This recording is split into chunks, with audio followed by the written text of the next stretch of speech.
않고 태연하게, 아니 더 힘차게 찬양하며 기쁨의 예배를 드리겠다. 그런데 우리 최명환 집사님, 우리 권사님 좋아하시던 여호와 나의 목자를 부르고 또 그의 가족들을 보니까 마음이 눈시울이 적십니다. 그래도 우리 권사님 천국에 입성한 줄로 믿고 오늘 예배가 감사 예배, 기쁨의 예배가 되기를 주님의 이름으로 축복합니다. 오늘 더 참 좋은 날, 날씨는 무덥지만 오늘 또 주님 앞에 나와 예배드리는 사랑 귀한 교우 여러분들에게 주님의 크신 은혜와 은총과 축복이 함께하기를 소원합니다. 우리 옆에 분과 뒤에 분과 해서 합시다. 반갑습니다. 잘 오셨습니다. 주의 이름으로 축복하고 환영합니다. 할렐루야.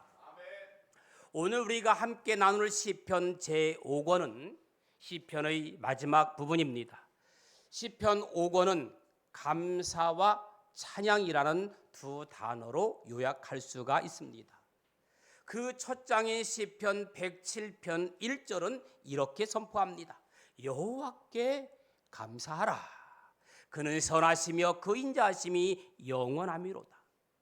여러분, 이 고백은 이스라엘 백성들이 무려 430년이라는 기나긴 날을 바벨론 포로에서 돌아온 후에 이스라엘 백성이 무너졌던 예배를 다시 회복하며 드린 찬양입니다.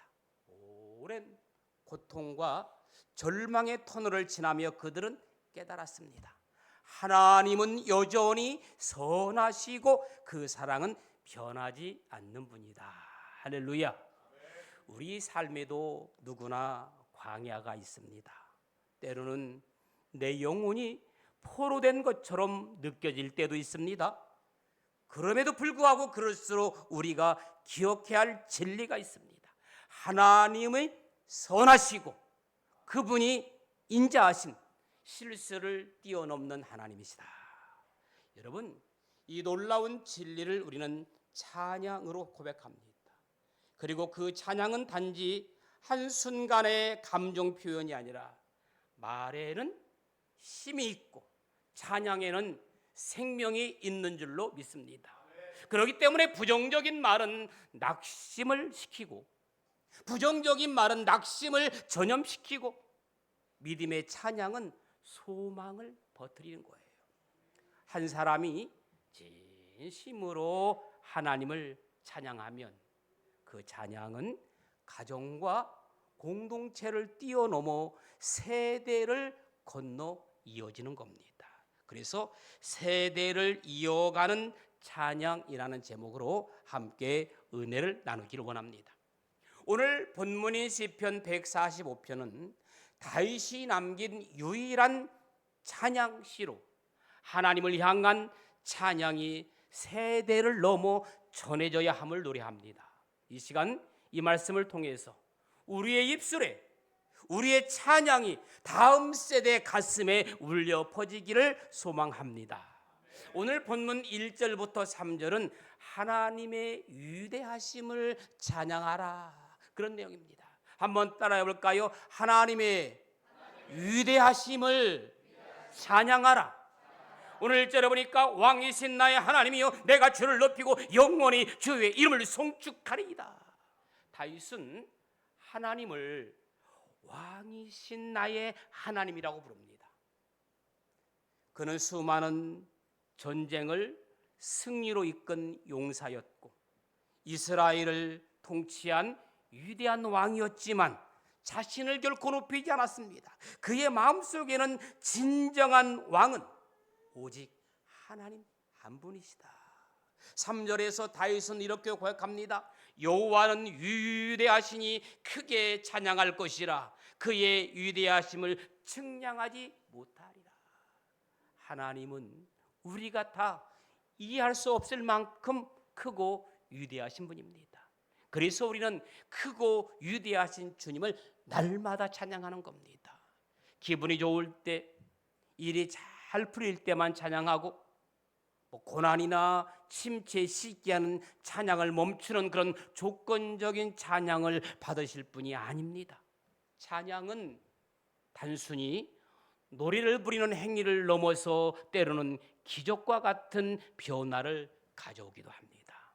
우리가 성경을 포함한 여러 이야기 속에서 찬양이 어떻게 절망을 희망으로, 슬픔을 기쁨으로, 어려움을 극복하는 힘으로 작용했는지 성경에서 찾아볼 수가 있습니다.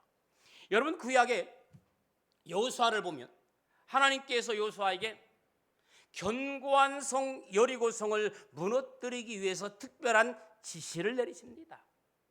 군사들은 엿새 동안 매일 성 주위를 한 바퀴씩 돌고 일곱째 날에는 7바퀴를 돈 후에 제사장이 나팔을 불 때 백성들이 일제히 큰 소리로 외치라고 하셨어요. 이 지시대로 백성들이 큰 소리로 외치자 난공불락처럼 여겼던 여리고성이 하루아침에 와르르 무너진 것을 우리는 압니다. 이 이야기는 여러분, 어떤 물리적인 힘이 아닌 하나님을 향한 믿음과 순종, 그리고 그 믿음을 표현하는 찬양과 함성이 얼마나 강력한 힘을 발휘하는지를 우리에게 잘 보여줍니다. 찬양은 단순히 기분을 좋게 하는 것을 넘어서 영적인 권능을 불러일으키는, 불가능해 보이는 상황을 변화시키는 기적을 가져올 수 있음을 오늘 본문을 통해서 잘 알 수가 있습니다. 여러분, 사도행전 16장에 보니까 바울과 실라가 복음을 전하다가 감옥에 갇혔습니다. 빌립보 감옥에 갇혔을 때 이야기가 나옵니다. 복음을 전하다가 매를 맞고 깊은 감옥에 갇힌 그들은 보통 사람이라면 절망했을 겁니다. 실망했을 것입니다. 낙심했을 것입니다. 내가 전도했다는 이유로 감옥에 갇혔으니 얼마나 실망하고 낙심했습니까? 그런데 그들은 한밤중에 하나님께 기도하며 찬양했습니다. 그러자 갑자기 큰 지진이 났어. 옥토가 움직이고 할렐루야, 문들이 다 열리며 할렐루야, 모든 사람이 매인 것이 벗겨지는 기적이 일어난 줄로 믿습니다. 바울과 실라의 찬양은 그들 자신을 자유롭게 했을 뿐만 아니라 간수와 그의 가족이 구원받는 계기가 되었습니다. 성경을 보면 이 외에도 찬양을 통해서 병이 낫거나 마음의 평화를 얻고 어려운 시험을 이겨낸 수많은 개인적인 간증들이 있습니다. 찬양은 우리의 시선을 문제에서 하나님께로 돌리고 절망 속에서도 소망을 포기하는 힘이 있습니다. 그래서 우리가 부르는 찬양은 어떤 개인적인 고통을 뛰어넘어서 다른 사람에게 긍정적인 영향을 미치고 영적인 변화를 이끌어낼 수 있는 강력한 힘이 찬양인 줄로 믿습니다. 그래서 찬양하라 내 영혼아, 찬양하라 내 영혼아, 호흡 있는 자마다 여호와를 찬양하라, 찬양할지어다. 주님은 그렇게 말씀하고 있습니다. 찬양할 때 여러분의 모든 얽혔던 문제가 풀려지고, 찬양할 때 건강이 회복되어지고, 찬양할 때 기쁨이 넘치고, 찬양할 때 믿음이 충만한 여러분들 되기를 주님의 이름으로 간절히 축원합니다. 기분이 아닌 믿음으로 찬양하십시오. 조건이 아닌 진리로 찬양하십시오. 왜? 하나님의 위대하심은 언제나 찬양받기에 합당하신 그 하나님이신 줄로 믿습니다. 그 다음에 4절 7절에 보니까 하나님의 행하심을 다음 세대에 전하라. 4절에 보니까 대대로 주께서 행하신 일을 크게 찬양하며, 어떻게 찬양하며? 크게 찬양하며 주의 능한 일을 선포하리라. 다윗은 찬양이 단지 한 개인의 감정적 반응이 아니라 세대를 이어지는, 다음 세대로 이어지는 신앙의 유산임을 강조합니다. 하나님께서 행하신 일들을 기억하고 찬양으로 선포할 때 그 은혜가 다음 세대에 전해지는 거예요. 7절에 보니까 그들이 주의 크신 은혜를 무엇하며? 기념하여 말하며 주의 의를 노래하리다. 하나님의 행하심은 잊혀지지 않아야 합니다.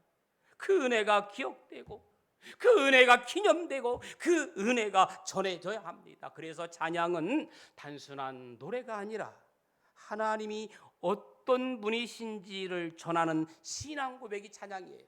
아멘. 우리의 찬양은요 신앙 고백입니다. 한국의 찬양 사역자 중에 박종호 장로님이 계십니다. 이 장로님이 많은 찬양곡을 작사 작곡했는데 그 중에 내 주 되신 주를 참 사랑하고라는 찬송이 있습니다. 이 찬송가를 통해서 그는 하나님의 큰 은혜를 경험했다고 고백합니다. 스트리밍 플랫폼에 따르면 박 장로님은 이 곡을 그 아카펠라 버전으로 녹음했고 내 주 되신 주를 참 사랑하고 그에게 죄를 다 고하리라라는 가사는 많은 이들에게 어떤 신앙의 울림 회복을 주었다고 전해집니다. 그 장로님의 간증에 따르면 어린 시절 어머니가 부르던 이 찬양은 그의 믿음을 세우는 신앙의 토대가 되었습니다. 그리고 성인이 된 후에 그 곡을 아카펠라로 부르며 찬양 사역에 헌신하게 된 것도 바로 그 추억과 부모님의 찬양의 신앙의 울림이었기 때문입니다. 여러분, 이 한 곡의 찬송이 어린 시절 마음에 뿌리 내렸고 성인이 되어서는 사역의 동력이 되었으며 다음 세대까지 믿음의 언어를 이어주는 계기가 되었습니다. 이 간증은 단순한 어떤 감정 이상의 메시지를 전합니다. 찬양은 한 세대의 추억으로 남는 노래가 아니라 다음 세대의 신앙의 씨앗을 심는 신앙 교육의 도구입니다. 사랑하는 여러분, 오늘 말씀을 나누면서 저는 한 분의 신실한 믿음의 사람을 기억하게 됩니다.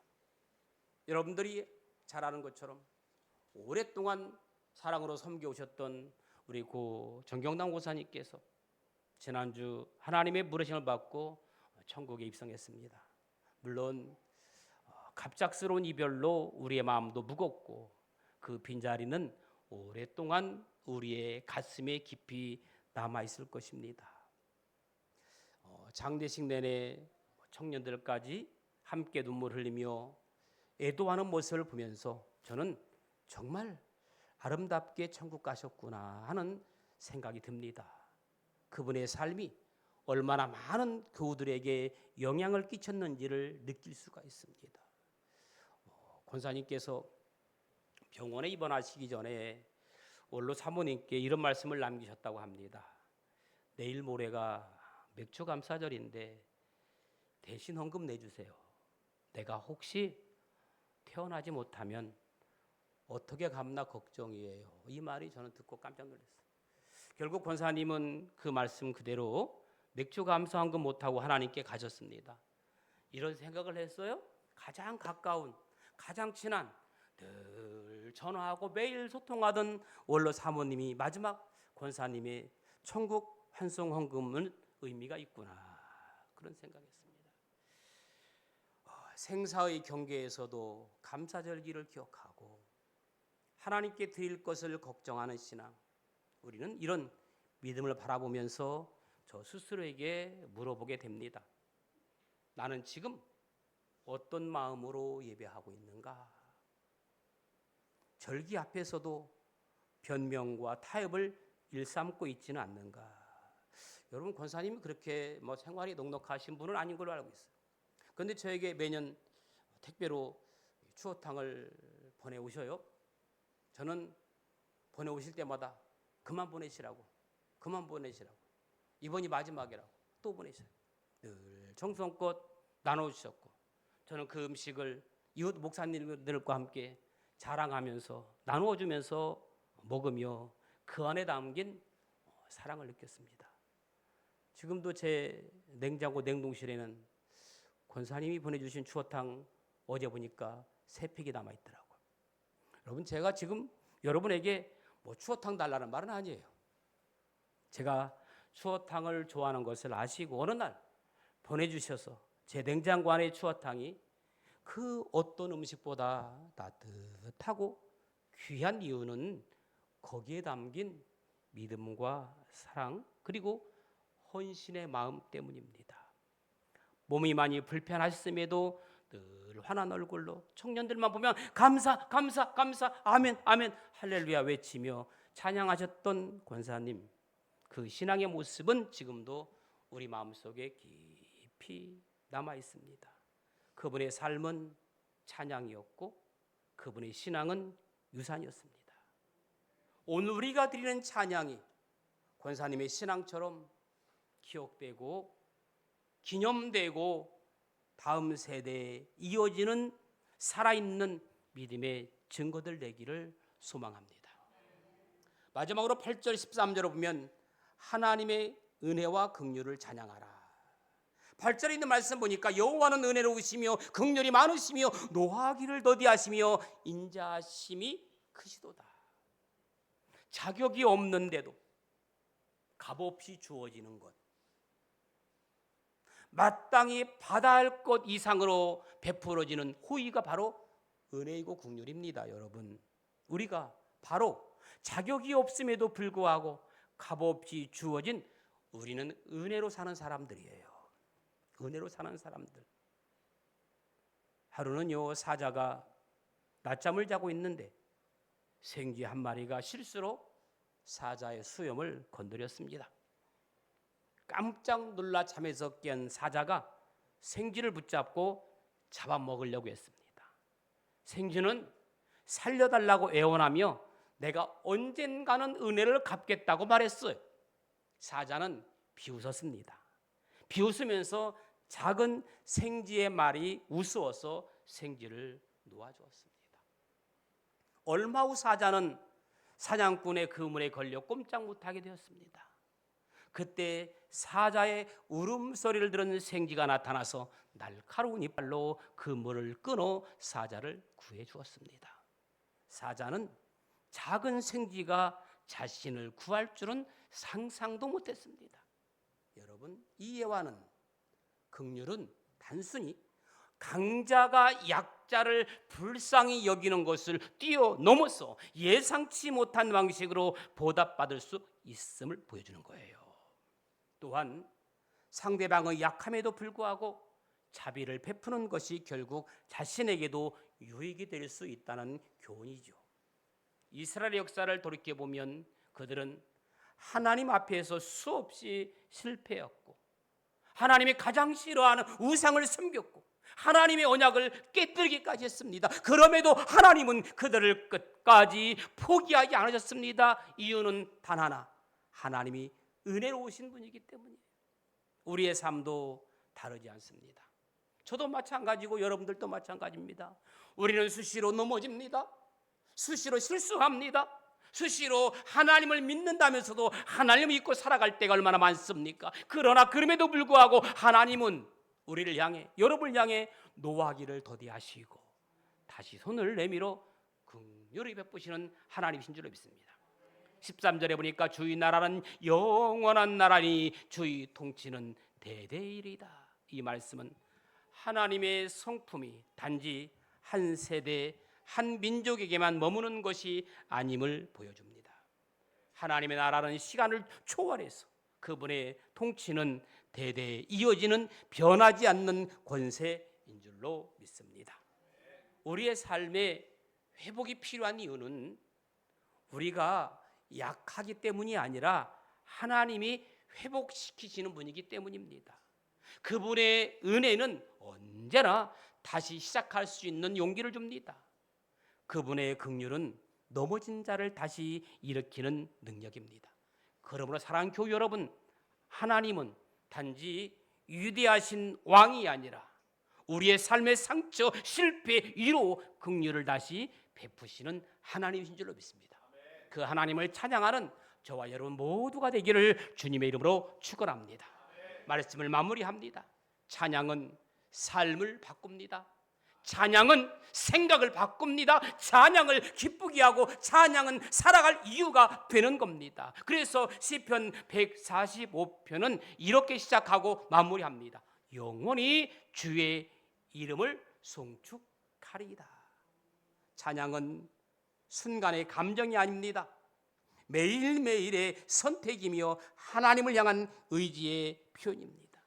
그러므로 사랑하는 여러분, 삶이 무너질 때, 지칠 때, 회복이 필요할 때 찬양이 우리를 다시 일으켜 세우는 줄로 믿습니다.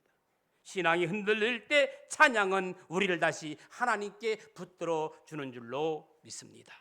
오늘 다윗처럼 하나님의 위대하심을 깊이 찬양하며 그 행하신 일을 다음 세대에 전하고 그 은혜와 긍휼을 삶으로 노래하는 복된 인생 되기를 주님의 이름으로 간절히 축복합니다. 우리 모두 함께 찬양 부르기를 원합니다. 왕이신 나의 하나님, 내가 주를 높이고 영원히 주의 이름을 송축하리이다. 왕이신 나의 하나님, 내가 주를 높이고 영원히 주의 이름을 송축하리이다. 우리 찬양 같이 부르도록 하겠습니다. 왕이신 나의 하나님, 내가 주를 높이고 영원히 주의 이름을 송축하리이다. 왕이신 나의 하나님,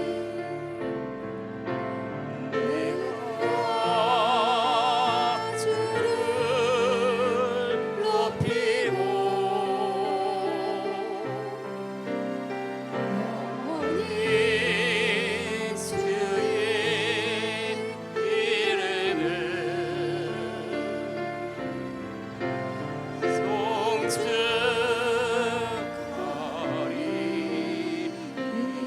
송축하리이다. 왕이신 나의 하나님, 왕이신 나의 하나님,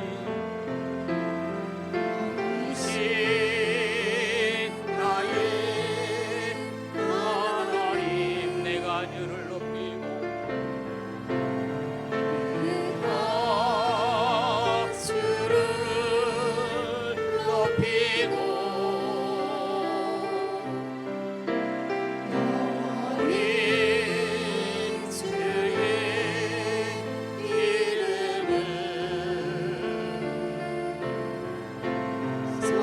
송축하리.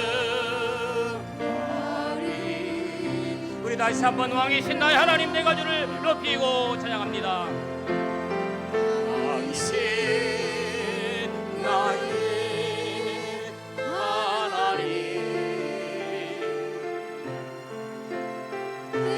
내가 주를 높이고 영원히 주의 이름을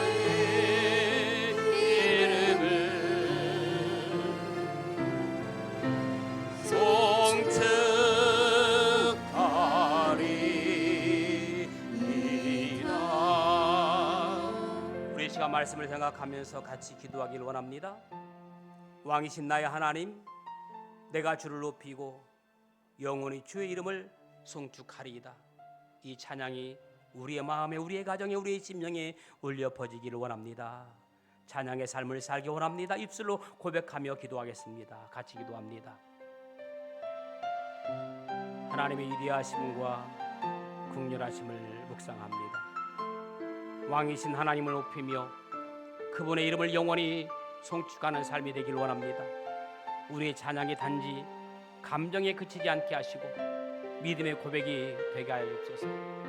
넘어지고 실수할 때에도 긍휼히 여겨주시며 그 은혜로 우리를 붙들어 다시 일으키시는 은혜로운 주님을 내가 찬양합니다. 내가 주를 높이고 영원히 주의 이름을 송축하리이다. 우리의 입술이, 우리의 찬양이, 우리의 간증이 찬양의 간증될 수 있도록 도와주옵소서. 넘어지고 실수할 때에도 긍휼히 여겨주시며 그 은혜로 우리를 붙들어 다시 일으켜주시는 그 주님을 내가 찬양합니다. 사랑하는 주님, 오늘 시편 말씀을 통해 하나님의 위대하심과 은혜로우심과 긍휼하심을 깊이 묵상하게 하시니 감사합니다. 왕이신 하나님을 높이며 그분의 이름을 영원히 송축하는 삶이 되게 하여 주옵소서. 넘어지고 실수할 때에도 긍휼히 여겨주시고 그 은혜로 우리를 붙들어 주시고 은혜로 하나님을 찬양하는 삶이 되게 하여 주옵소서. 세상이 흔들려도 변하지 않는 하나님의 영원한 나라에 속한 하나님의 자녀로 살아갈 수 있도록 축복하여 주옵소서. 예수님의 이름으로 기도합니다. 아멘.